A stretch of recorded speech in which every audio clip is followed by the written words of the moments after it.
A Comissão de Direitos Humanos, aí temos uma professora da área, que é Priscila Silveira.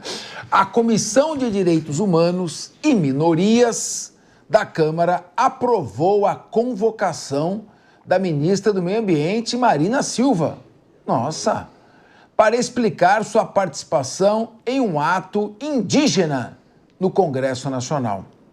Parlamentares da oposição questionam se a sua presença no evento representaria um apoio político a grupos específicos. Já marcaram até a data do depoimento, ainda vai ser marcada. E a Marina não se pronunciou publicamente sobre o tema. A convocação ocorre em meio a tensões entre o governo e a oposição sobre a atuação do Ministério em pautas ambientais.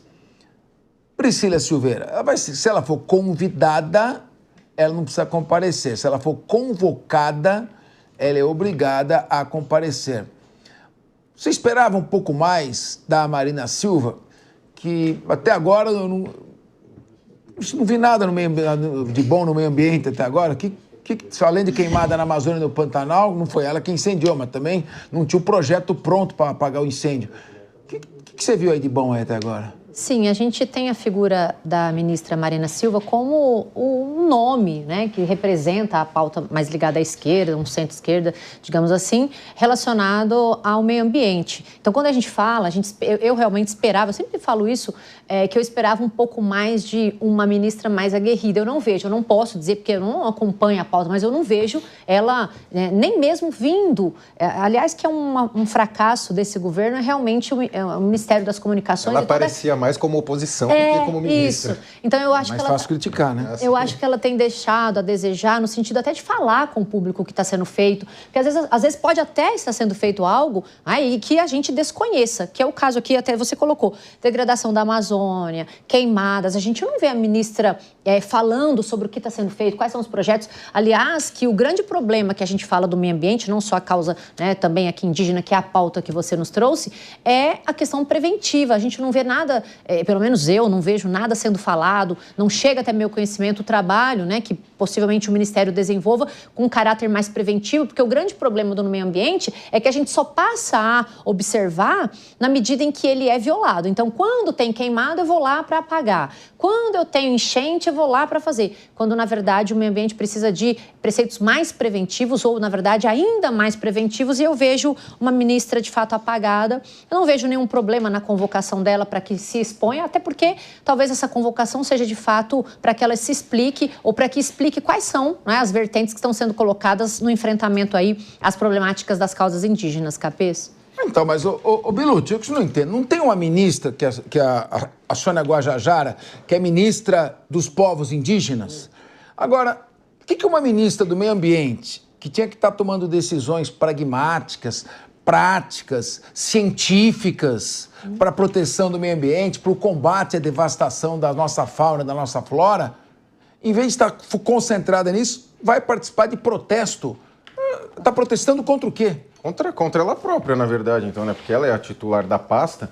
Como foi bem colocado pela Priscila, a Marina Silva, ela aparecia, né, como eu coloquei antes, muito mais na oposição, criticando, porque é muito mais fácil unir as pessoas em torno de uma pauta negativa do que de uma pauta propositiva. Então, ela, a Sônia Guajajara, o próprio Lula, enfim, vários segmentos criticavam muito o governo anterior em diversas matérias que hoje ou estão piores ou no mesmo nível e não foram nada resolvidas. A Marina me parece muito mais um símbolo desse ambientalismo exacerbado, esse ambientalismo que quer resolver o mundo sempre nesse reset, né? A partir de agora vamos resolver o mundo daqui para frente. Tudo que foi feito é uma porcaria, esquece motor a gasolina, a diesel, vamos daqui para frente, vai ser tudo perfeito.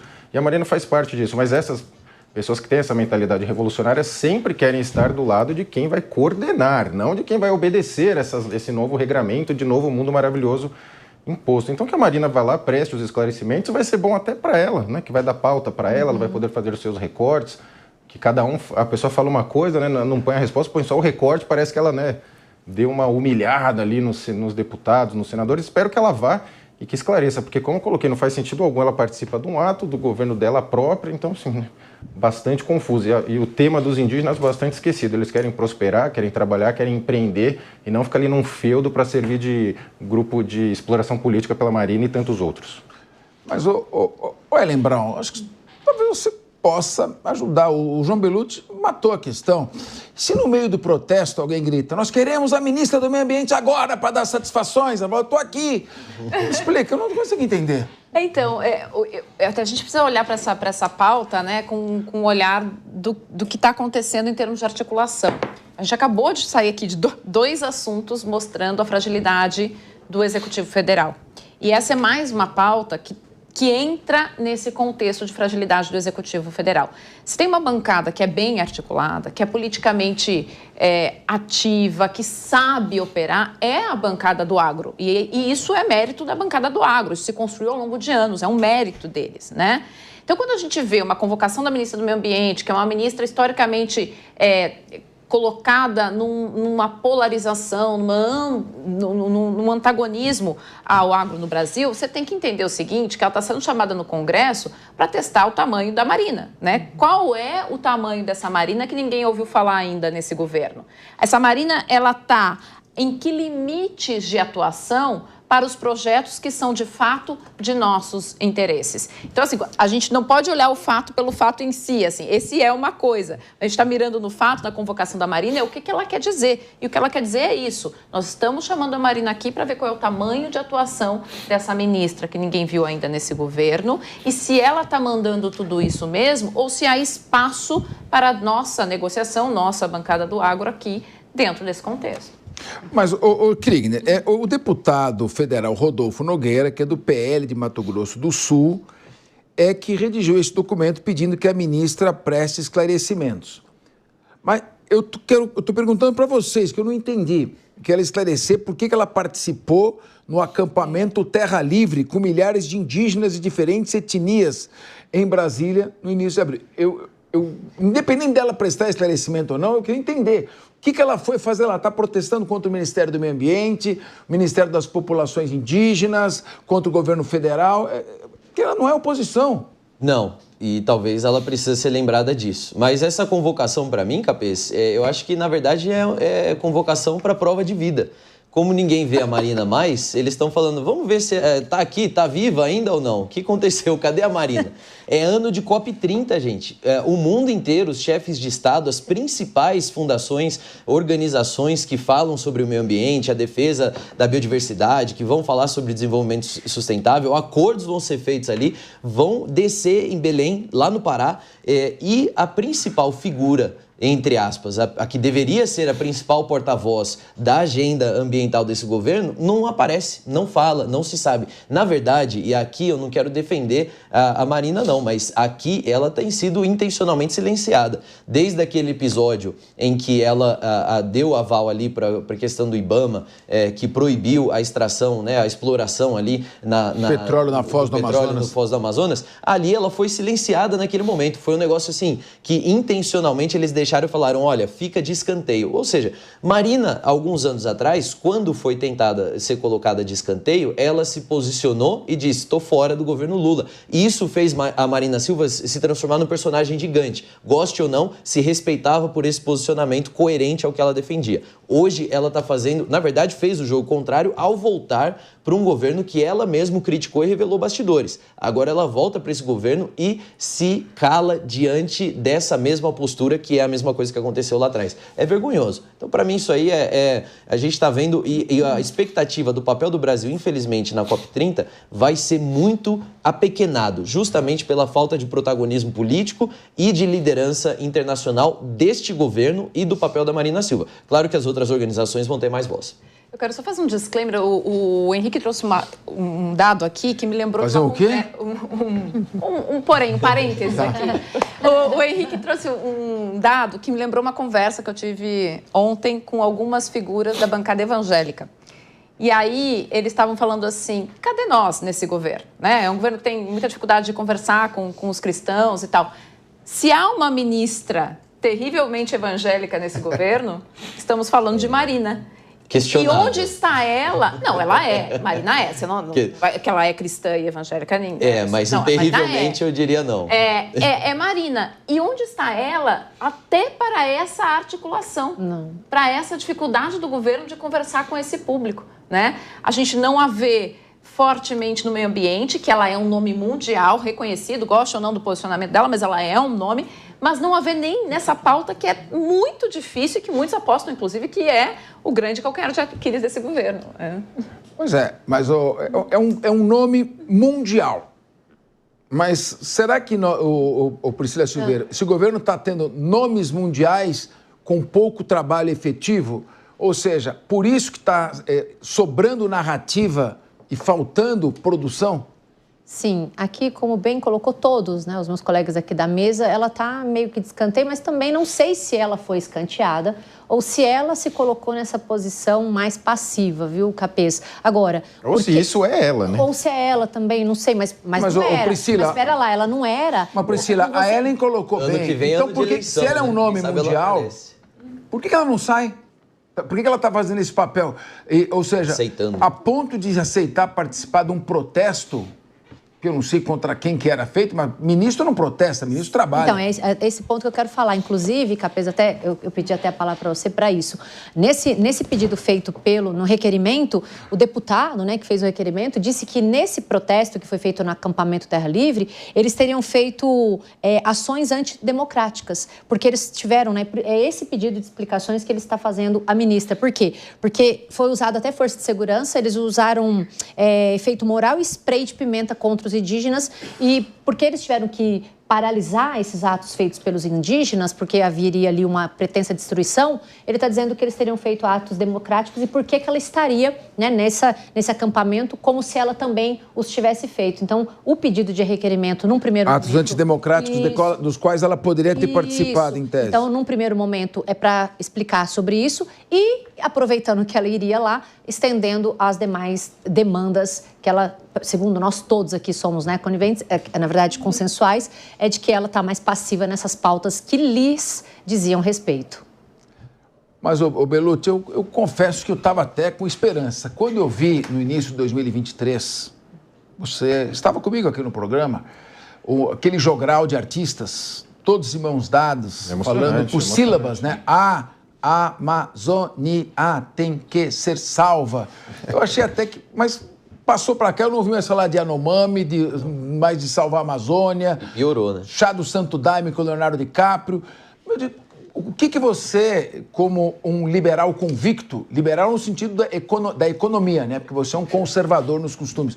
Como você vê essa questão ambiental que é fundamental para a preservação do país no momento em que a ministra participa de protestos em vez de administrar a questão? Pois é, Capês, e veja, é mais uma das pautas que é super instrumentalizada pela política, por diversos grupos, porque, em teoria, todos são a favor de que se preserve o meio ambiente. Ninguém é a favor, vamos destruir tudo e cimentar tudo, como diria o Paulo Maluf, fazer as marginais lá. Não, todo mundo é a favor de que se preserve na medida do possível. Bellucci, você tem que lembrar de mim agora, Bellucci.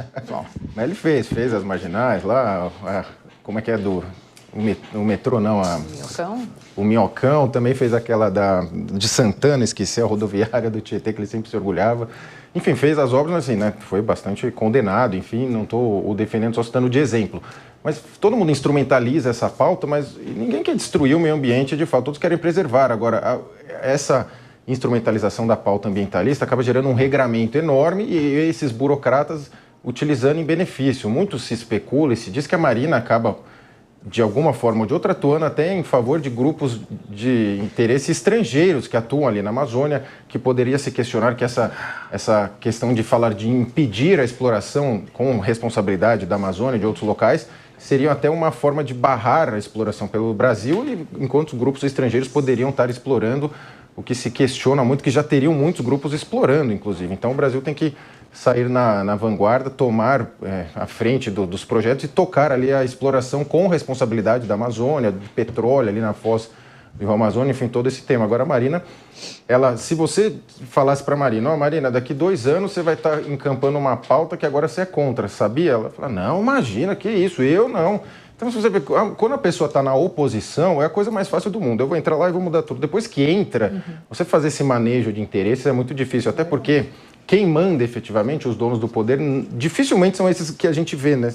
Tem muitos outros interesses por trás, Cabeça.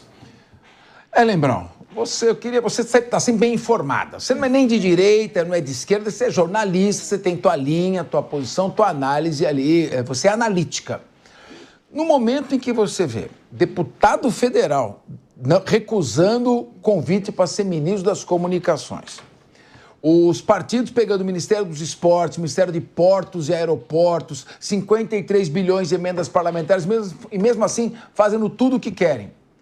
Quando você vê o ministro de Minas e Energia anunciando uma isenção de tarifa que o ministro da Fazenda desmente. E agora, uma ministra do Meio Ambiente, numa pauta que tem o Ministério das Populações Indígenas, junto com os indígenas, protestando contra o governo não sabe o quê. Como é que fica essa bagunça? Como é que está a cabeça do investidor brasileiro, do cidadão que está preocupado com a economia, quando fala, se o governo está tocando assim a política, imagine a economia. Como é que é essa questão? Você como jornalista, como de fora, analisando essa questão, que análise você faz?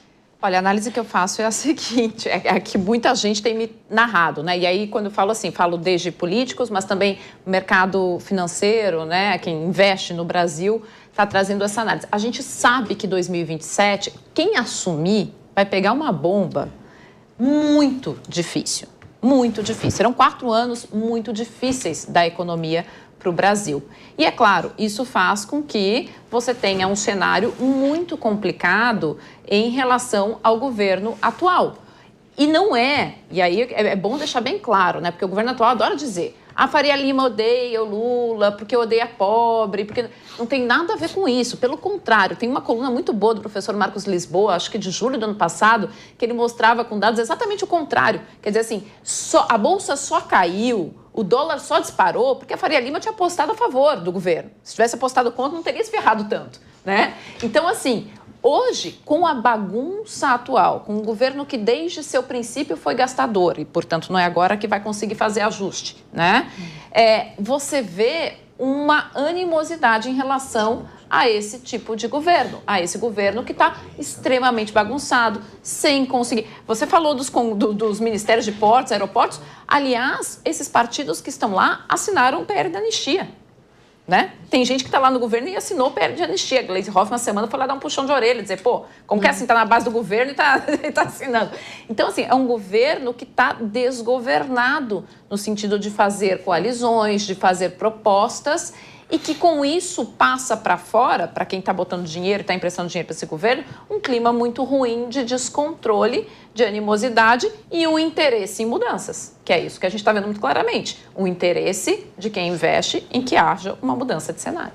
Agora, o Henrique Krieger, se está desse jeito, acho que nem esse passeio até Roma, pro funeral do Papa, com o avião lotado, hotéis, vai saber lá quanto vão gastar em vinho nessa viagem. Será que isso aí pode aplacar a ira, pelo menos, daqueles passageiros que lotarão o voo?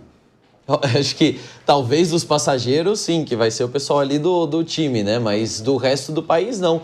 É um fracasso. A gente está vendo aqui um completo fracasso e uma biografia sendo colocada no lixo. Agora, os fatos estão mostrando a verdade também daquilo que a gente falava já do Lula 1, Lula 2 e especialmente se comprovou depois.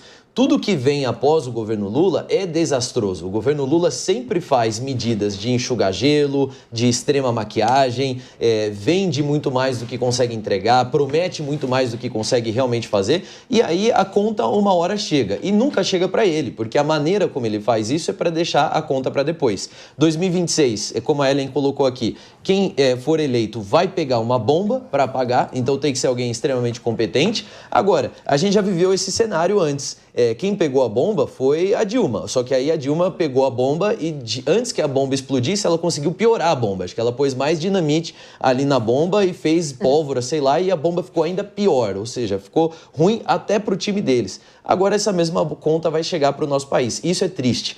Agora, não existe maneira de que o governo consiga converter isso, na verdade, reverter a palavra certa, para poder fazer com que ele tenha mais apoio dentro do Congresso. Já tentou, está dando dinheiro à torta direita, está dando apoio para uma série de coisas, fazendo vista grossa para uma série de outras coisas. E aí agora a base do governo vai tentando se fortalecer, mas já perdeu a mão. Não vai conseguir. E com isso, o preço lá na frente de apoio vai ser ainda mais caro. É isso aí. Até agora a meta foi déficit fiscal. Só falta chegar a Dilma e dobrar a meta.